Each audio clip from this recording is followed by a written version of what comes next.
109ನೇ ಶ್ಲೋಕ. ಅಹೋ ನೃಜನ್ಮ ಅಖಿಲ ಜನ್ಮ ಶೋಭನಂ ಕಿಂ ಜನ್ಮ ವಿಸ್ಪರೇರಪ್ಯಮುಷ್ಮಿನ್ನ ನ ಯದೃಶೀಕೇಶ ಯಶಕೃತಾತ್ಮನಾಂ ಮಹಾತ್ಮನಾಂ ವಕ್ರಚುರಃ ಸಮಾಗಮಃ. ಅಹೋ ನೃಜನ್ಮ ಅಖಿಲ ಜನ್ಮ ಶೋಭನಂ ಕಿಂ ಜನ್ಮಭಿಃ ತು ಅಪರೈಃ ಅಪಿ ಅಮುಷ್ಮಿನ್ ನ ಯತ್ ಋಷಿಕೇಶ ಯಶಕೃತಾತ್ಮನಾಂ ಮಹಾತ್ಮನಾಂ ವಹ ಪ್ರಚುರಃ ಸಮಾಗಮಃ. ಇದು ಪಂಚಮ ಸ್ಕಂದದಲ್ಲಿ ಬರತಕ್ಕಂಥ ಒಂದು ಮಾತು.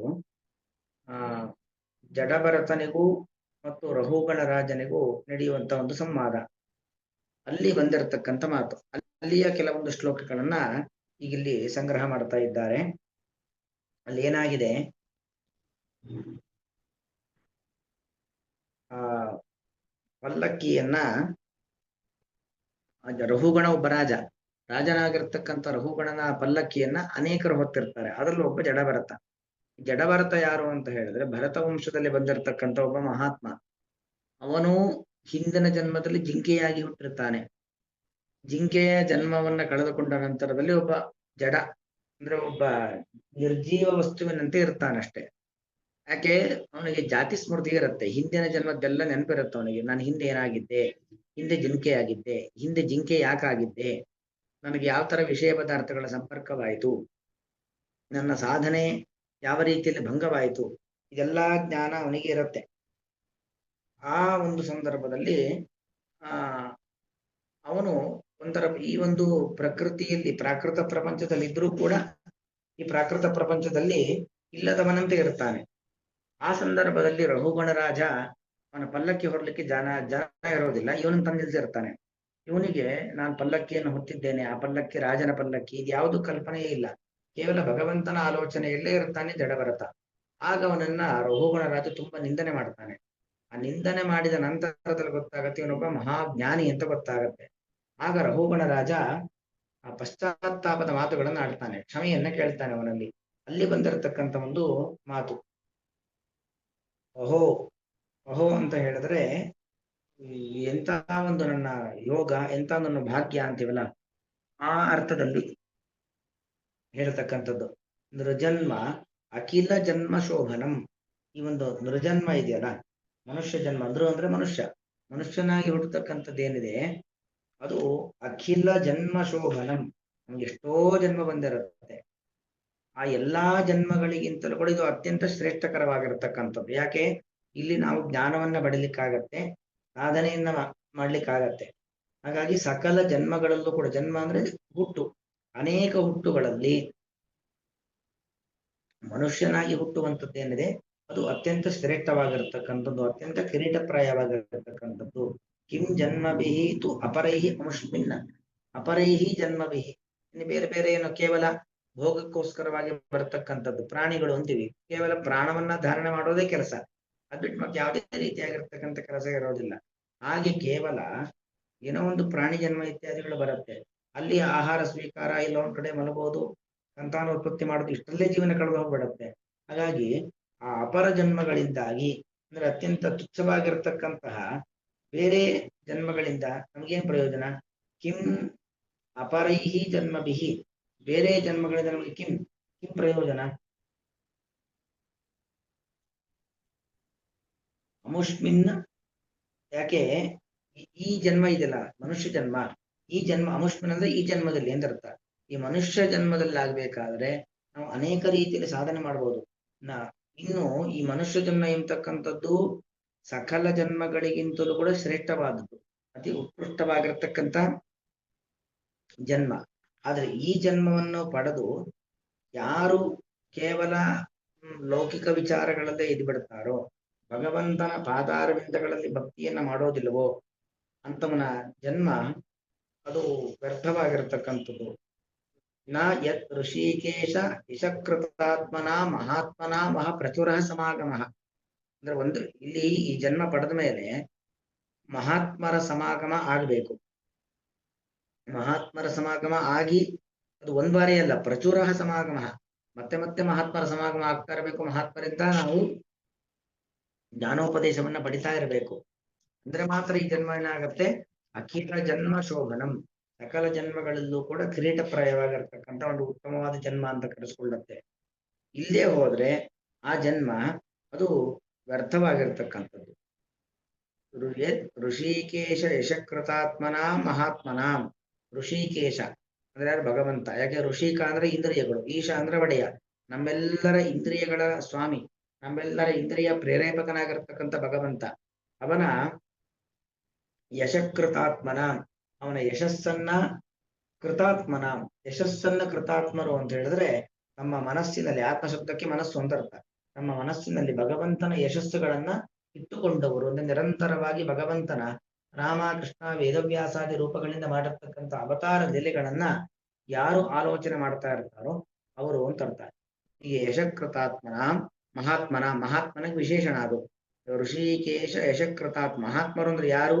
ಯಾರು ನಿರಂತರವಾಗಿ ತಮ್ಮ ಮನಸ್ಸಿನಲ್ಲಿ ಭಗವದ್ಧ್ಯಾನವನ್ನ ಮಾಡ್ತಾ ಇರ್ತಾರೋ, ಭಗವಂತನ ಅನೇಕ ರೀತಿಯಾಗಿರ್ತಕ್ಕಂಥ ಅವತಾರ ಲೀಲೆಗಳನ್ನ ಸ್ಮರಣೆ ಮಾಡ್ಕೊಳ್ತಾ ಇರ್ತಾರೋ ಅವರು ಮಹಾತ್ಮರು. ಋಷಿಕೇಶ ಯಶಕೃತಾತ್ಮನ ಮಹಾತ್ಮನ ವಹ ಪ್ರಚುರ ಸಮಾಗಮ. ನಿಮ್ಮ ಸಮಾಗಮ ಪ್ರಚುರ ಮತ್ತೆ ಮತ್ತೆ ಆಗಬೇಕು, ಇಲ್ಲದೆ ಹೋದ್ರೆ ಆ ಜನ್ಮ ಅದು ವ್ಯರ್ಥವಾಗಿರ್ತಕ್ಕಂಥದ್ದು. ಹಾಗಾಗಿ ಈ ಜನ್ಮ ಅಖಿಲ ಜನ್ಮ ಶೋಭನ ಯಾವಾಗ ಆಗತ್ತೆ?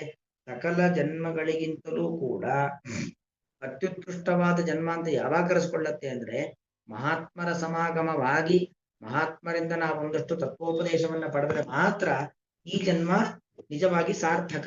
ಇಲ್ಲದೆ ಹೋದ್ರೆ ಕಿಂ ಜನ್ಮ ಬಿಹಿ ಅಪರೈಹಿ, ಸುಮ್ಮನೆ ಹುಟ್ಟೋದು ಸಾಯೋದು, ಅದರ ಮಧ್ಯದಲ್ಲಿ ಒಂದಷ್ಟು ಭೋಗವ ಈ ಪ್ರಾಣ ಧಾರಣೆಗೋಸ್ಕರವಾಗಿ ಒಂದಷ್ಟು ಭೋಗವನ್ನ ಭೋಗಿಸ್ತಕ್ಕಂಥದ್ದು, ಇಷ್ಟೇ ಮಾಡ್ಕೊಂಡ್ರೆ ಉಳಿದ ಜನ್ಮಗಳಿಂದ ಏನು ತಾನೇ ಪ್ರಯೋಜನ? ನಮ್ಮ ಜನ್ಮಕ್ಕೂ ಪ್ರಾಣಿಗಳ ಜನ್ಮಕ್ಕೂ ಯಾವುದೇ ರೀತಿಯಾಗಿರ್ತಕ್ಕಂತಹ ವ್ಯತ್ಯಾಸ ಇರೋದಿಲ್ಲ.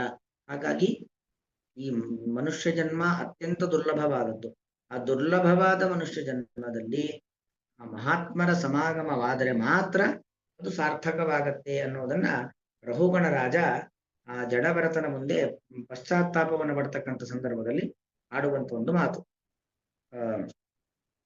ವ್ಯಾಖ್ಯಾನ ಓದ್ತೀನಿ.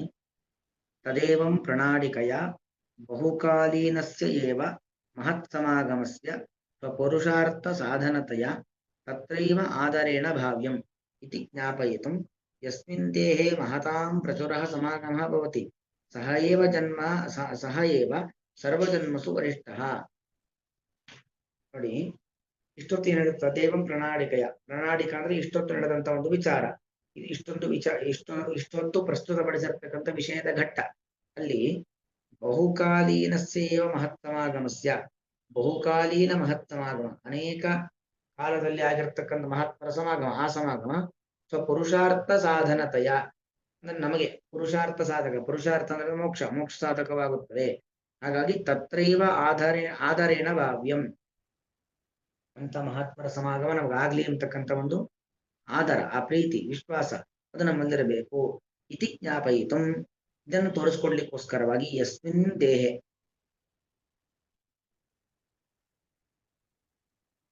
ಯಾವ ದೇಹ, ಯಾವ ಮನುಷ್ಯ ದೇಹದಲ್ಲಿ ಮಹತಾಂ ಪ್ರಚುರ ಸಮಾಗಮ ಭವತಿ, ಮಹಾತ್ಮರ ಒಂದು ಪ್ರಚುರ ಸಮಾಗಮ, ಮತ್ತೆ ಮತ್ತೆ ಮಹಾತ್ಮರ ಜೊತೆಗೆ ಸಮಾಗಮವಾಗುತ್ತದೋ ಸಹ ಏವ ಸರ್ವಜನ್ಮಸು ವರಿಷ್ಠ, ಆ ಜನ್ಮವೇ ಸಕಲ ಜನ್ಮಗಳಿಗಿಂತಲೂ ಕೂಡ ಶ್ರೇಷ್ಠವಾದ ಜನ್ಮ.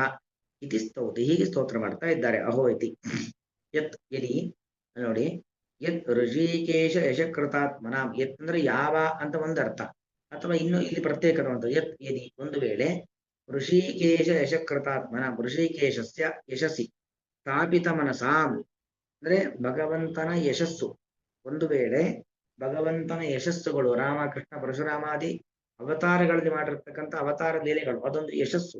ಆ ಯಶಸ್ಸಿನಲ್ಲಿ, ಆ ಕೀರ್ತಿಯಲ್ಲಿ ಸ್ಥಾಪಿತ ಮನಸಾಂ ಯಶ ಕೃತಾತ್ಮನ, ಕೃತ ಅಂದ್ರೆ ಸ್ಥಾಪಿತ, ನಮ್ಮ ಮನಸ್ಸನ್ನ ಈ ಭಗವಂತನ ವಿಚಾರಗಳಲ್ಲೇ ಮನಸ್ಸನ್ನ ಕೇಂದ್ರೀಕರಿಸಿರ್ಬೇಕು ಅಂತ ಅರ್ಥ.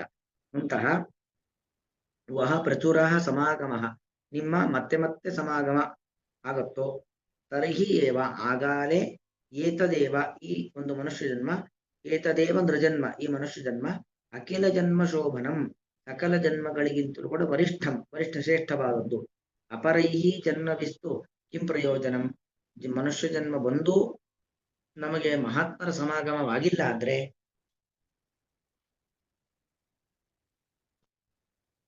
ಕಿಂ ಪ್ರಯೋಜನಂ, ಏನು ತಾನೇ ಪ್ರಯೋಜನ. ಅಲ್ಲಿಗೆ ಮನುಷ್ಯ ಜನ್ಮ ಬಂದಾಗ ಮನುಷ್ಯ ಜನ್ಮಕ್ಕೆ ಸಾರ್ಥಕತೆ ಯಾವಾಗ ಅಂದ್ರೆ ಮಹತ್ ಸಮಾಗಮವಾದರೆ ಮಾತ್ರ ಅದಕ್ಕೊಂದು ಶ್ರೇಷ್ಠತೆ. ಇಲ್ಲದೆ ಹೋದ್ರೆ ಆ ಮನುಷ್ಯ ಜನ್ಮ ವ್ಯರ್ಥವಾದದ್ದು.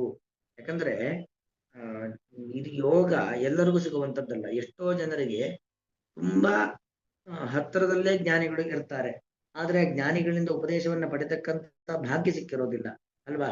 ಆದ್ರೆ ಇನ್ನು ಎಲ್ಲೆಲ್ಲೋ ಇದ್ದವರಾದ್ರೂ ಕೂಡ ಹೇಗೋ ಒಂದು ರೀತಿಯಲ್ಲಿ ಭಗವಂತನ ಅನುಗ್ರಹದಿಂದಾಗಿ ಜ್ಞಾನಿಗಳಿಂದ ಉಪದೇಶವನ್ನ ಪಡೆತಕ್ಕಂಥ ಯೋಗವನ್ನು ಪಡ್ಕೊಂಡ್ಬಿಡ್ತಾರೆ. ಹಾಗಾಗಿ ಮುಖ್ಯವಾಗಿ ಬೇಕಾಗಿರ್ತಕ್ಕಂಥದ್ದು ಯಾವುದು, ದೇವರ ಅನುಗ್ರಹ. ಅಲ್ಲಿಗೆ ಜ್ಞಾನಿಗಳಿದ್ದ ಕೂಡಲೇ ಅವರಿಂದ ಉಪದೇಶ ಸಿಕ್ಬಿಡತ್ತೆ ಅಂತಲ್ಲ. ಆ ಜ್ಞಾನಿಗಳಿರಬೇಕು, ಅವರಿಂದ ನಾವು ಉಪದೇಶದ ಯೋಗ್ಯ ಬರಬೇಕು ಅಂತ, ಅದು ಅವರಿಂದ ಉಪದೇಶವನ್ನ ಪಡೆತಕ್ಕಂಥ ಭಾಗ್ಯ ನಮಗೆ ಸಿಗಬೇಕು ಅಂದ್ರೆ ದೇವರ ಅನುಗ್ರಹ ಬೇಕು. ದೇವರ ಅನುಗ್ರಹ ಇದ್ರೆ ಮಾತ್ರ ಇದು ಸಾಧ್ಯವಾಗುವಂಥದ್ದು. ಅಂತೂ ಒಟ್ಟು ಮನುಷ್ಯ ಜನ್ಮವನ್ನ ಪಡೆದು ನಾವು ಮಹಾತ್ಮರ ಸಮಾಗಮ ಮಾಡಿಲ್ಲ ಅಂದ್ರೆ, ಉಪದೇಶವನ್ನ ಪಡೆಯುವ ಸಲುವಾಗಿ ಮಹಾತ್ಮರ ಸಂಪರ್ಕ ನಮಗಾಗಿಲ್ಲ ಅಂದ್ರೆ ಇದು ವ್ಯರ್ಥವಾದದ್ದು. ಅಪರೈಹಿ ಜನ್ಮಭಿ ಕಿಂ ಪ್ರಯೋಜನಂ, ವ್ಯರ್ಥಾನಿ ತಾನೇ, ಅದೆಲ್ಲವೂ ಕೂಡ ವ್ಯರ್ಥವೇ. ಅಮುಷ್ಮಿನ್ನಪಿ, ಈ ಜನ್ಮದಲ್ಲೂ ಕೂಡ ಯದಿ ವಹ ಪ್ರಚುರ ಸಮಾಗಮ ನಾಸ್ತಿ ತರ್ಹಿ ಇದಮಪಿ ಅಶೋಭನಮೇವ. ಇವರು ಇನ್ನೊಂದು ರೀತಿ ತಗೊಳ್ತಾರೆ, ಅಂದ್ರೆ ಈ ಜನ್ಮದಲ್ಲೂ ಕೂಡ ಮುಷ್ಮಿನ್ ಅಪಿ, ಈ ಜನ್ಮದಲ್ಲೂ ಕೂಡ ಆ ನಮಗೆ ಬರೀ ಸಮಾಗಮ ಅಂದ್ರೆ ಯಾವತ್ತೋ ಒಂದ್ ದಿವಸ ಒಂದ್ ವಾರ ಅವರಿಂದ ನಾವು ಉಪದೇಶ ಪಡೆದ್ವಿ ಅದಲ್ಲ, ನಿರಂತರವಾಗಿ ತತ್ವೋಪದೇಶವನ್ನ ಪಡಿಬೇಕು. ಹಾಗಾಗಿ ವಹ ನಿಮ್ಮಂತಹ ರಘುಗಳ ರಾಜ ಜಡಭರತನಿಗೆ ಹೇಳತಕ್ಕಂಥ ವಹ ನಿಮ್ಮಂತಹ ವ್ಯಕ್ತಿಗಳ ಪ್ರಚುರ ಸಮಾಗಮ ನಾಸ್ತಿ, ಮತ್ತೆ ಮತ್ತೆ ಮತ್ತೆ ನಿಮ್ಮಂತವರ ಭೇಟಿ, ನಿಮ್ಮಿಂದ ಉಪದೇಶವನ್ನು ಪಡಿತಕ್ಕಂಥ ಒಂದು ಸಮಾಗಮ ನಾಸ್ತಿ, ಆಗಿಲ್ಲ ಅಂತ. ತರ್ಹಿ ಇದಮಪಿ ಅಶೋಭನಂ, ಯಾವತ್ತೋ ಒಂದು ಬಾರಿ ಎರಡು ಬಾರಿ ಆಗಿರ್ತಕ್ಕಂಥ ಮಹಾತ್ಮರ ಸಮಾಗಮವು ಕೂಡ ಅದು ಅಶೋಭನವೇ, ಮತ್ತು ಪ್ರಯೋಜನಕಾರಿ ಆಗೋದಲ್ಲ. ಯಾಕಂದ್ರೆ ನಾವು ದೇವರನ್ನ ಸರಿಯಾಗಿ ತಿಳಿಲಿಕ್ಕಾಗೋದಿಲ್ಲ. ಅಲ್ಲಿಗೆ ದೇವರನ್ನ ಸರಿಯಾಗಿ ತಿಳಿಬೇಕು ಅಂತ ಆದ್ರೆ, ಅಪರೋಕ್ಷ ಜ್ಞಾನವನ್ನ ಪಡಿಬೇಕು ಅಂತ ಆದ್ರೆ ಮಹಾತ್ಮರ ಸಮಾಗಮ ನಿರಂತರವಾಗಿ ಆಗ್ತಾ ಇರಬೇಕು ಅನ್ನೋ ಅಭಿಪ್ರಾಯ.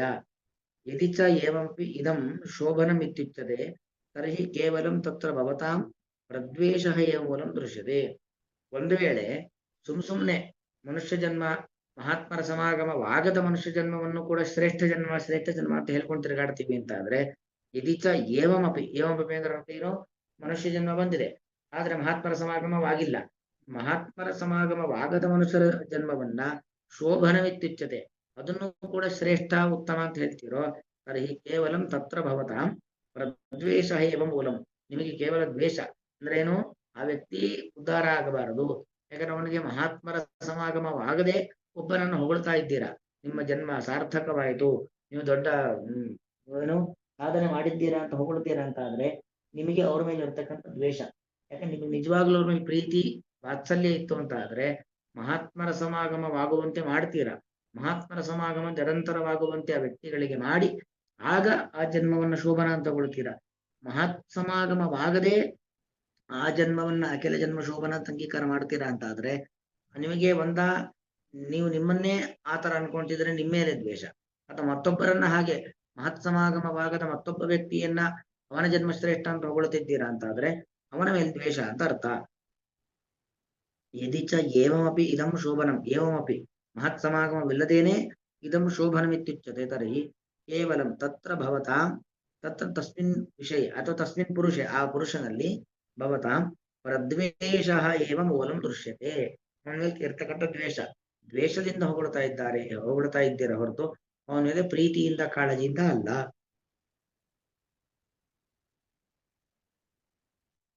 ಅಲ್ಲಿ ಕಿಂ ಜನ್ಮಭಿಸ್ತು ಅಪರೈಹಿ, ಜನ್ಮಭಿಹಿ ತು ಅಪರೈಹಿ ಅಂತಿದೆ.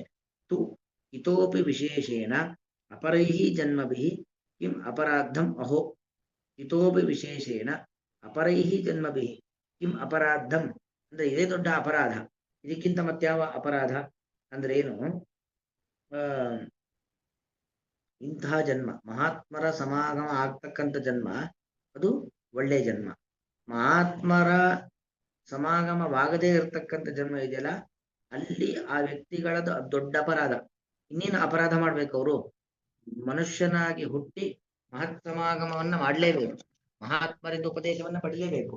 ಅದು ಪಡೆದಿಲ್ಲ ಅನ್ನೋ ದೊಡ್ಡ ಅಪರಾಧ, ಅದಕ್ಕಿಂತ ದೊಡ್ಡ ಅಪರಾಧ ಮಾಡ್ಬೇಕಾಗಿಲ್ಲ. ಅವನು ಒಳ್ಳೆ ಲೋಕದಿಂದ ಚ್ಯುತನಾಗಿ ನರಕದಲ್ಲಿ ಬೀಳ್ಲಿಕ್ಕೆ ಇನ್ನೇನು ಪ್ರತ್ಯೇಕವಾಗಿ ಯಾರನ್ನು ಕೊಲೆ ಮಾಡೋದು, ಯಾರದೋ ವಸ್ತುವನ್ನು ಅಪಹಾರ ಮಾಡೋದು ಇಂತಹ ಅಪರಾಧಗಳನ್ನು ಖಂಡಿತವಾಗಿ ಮಾಡಬೇಕಾಗಿಲ್ಲ. ಮಾಡಬೇಕಾದದ್ದು ಏನಂದ್ರೆ ಇಷ್ಟೇ ಮಾಡೋದು, ಮಹಾತ್ಮರ ಸಮಾಗಮ ಮಾಡಿಲ್ಲ ಅಂದ್ರೆ ಅದೇ ದೊಡ್ಡ ಅಪರಾಧ. ಅದಕ್ಕಿಂತಲೂ ಬೇರೆ ಯಾವುದೇ ರೀತಿಯಾಗಿರ್ತಕ್ಕಂಥ ಅಪರಾಧ ಮಾಡಬೇಕಾಗಿಲ್ಲ. ಅಂದ್ರೆ ಅರ್ಥ ಏನು, ಮಹಾತ್ಮರ ಸಮಾಗಮ ನಮಗಾಗಿಲ್ಲ ಅಂದ್ರೆ ಇಡೀ ನಮ್ಮ ಜೀವನವೇ ವ್ಯರ್ಥವಾದದ್ದು, ನಮ್ಮ ಜೀವನದ ದೊಡ್ಡ ಅಪರಾಧ. ದೇವರು ನಮಗೆ ಜನ್ಮ ಕೊಟ್ಟಂತ ದೇವರ ಬಗ್ಗೆ ಮಾಡತಕ್ಕಂಥ ದೊಡ್ಡ ಅಪರಾಧವಾಗುತ್ತೆ. ಹಾಗಾಗಿ ಮಹಾತ್ಮರ ಸಮಾಗಮ ಎಂಬತಕ್ಕಂಥದ್ದು ಅತ್ಯವಶ್ಯವಾಗಿ ಆಗಲೇಬೇಕಾದದ್ದು, ತಿರಸ್ಕಾರ ಮಾಡುವಂತಿಲ್ಲ, ಅದನ್ನು ಮಾಡಲೇಬೇಕು ಅನ್ನೋದು ಇದರ ಒಟ್ಟು ಅಭಿಪ್ರಾಯ.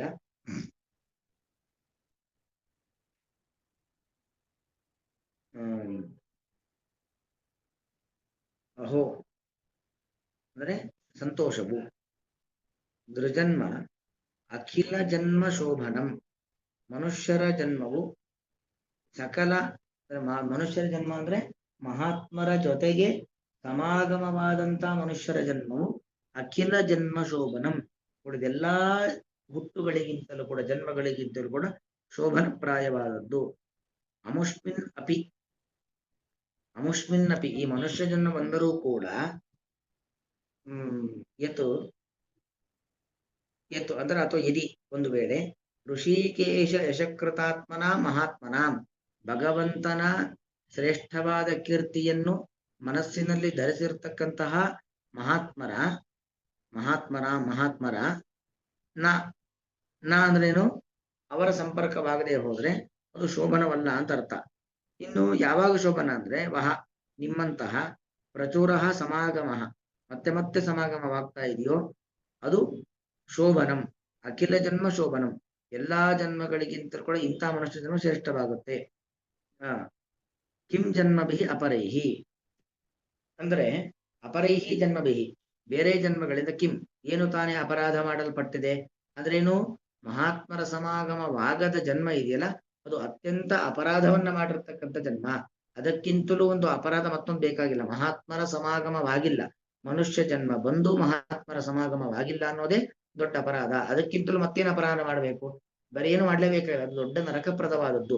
ಮಹಾತ್ಮರ ಸಮಾಗಮವಾಗಿಲ್ಲ ಅನ್ನೋದೇ ದೊಡ್ಡ ಅನರ್ಥ. ಓಹೋ ನೃಜನ್ಮ ಅಖಿಲ ಜನ್ಮ ಶೋಭನಂ, ಕಿಂ ಜನ್ಮ ವಿಸ್ಪರೇರಪ್ಯಮುಷ್ಮಿನ್ನ ನ ಯದೃಷೀಕೇಶ ಯಶಕೃತಾತ್ಮನಾಂ ಮಹಾತ್ಮನಾಮ ಪ್ರಚುರ ಸಮಾಗಮಃ.